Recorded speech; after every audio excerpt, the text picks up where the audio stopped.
Hello बच्चों, यहाँ पर हमारा क्वेश्चन है an aircraft is travelling at constant speed in horizontal circle with centre Q. Each diagram below shows a tail view of aircraft.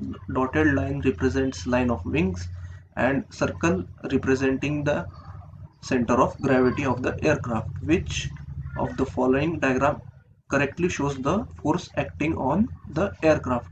सो हमें यहाँ पर दिया गया है कि एयरक्राफ्ट जो है वो हॉरिजॉन्टल सर्कल में ट्रेवल कर रहा है. लेट अस से this is our horizontal circle.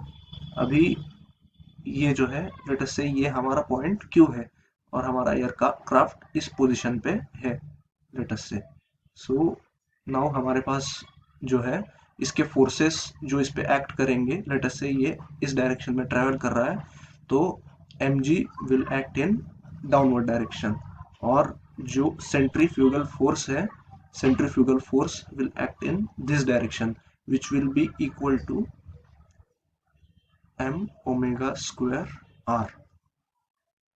और जो इसका अपना फोर्स जो सेंट्रीपेटल फोर्स अंदर की ओर एक्ट करेगा that will be equal to that will be in this direction which will be let us say m alpha multiplied by r.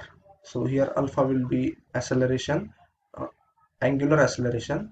So this will be the correct diagram for the forces, which will be one force in downward direction, one force in this direction, and the final force in this direction.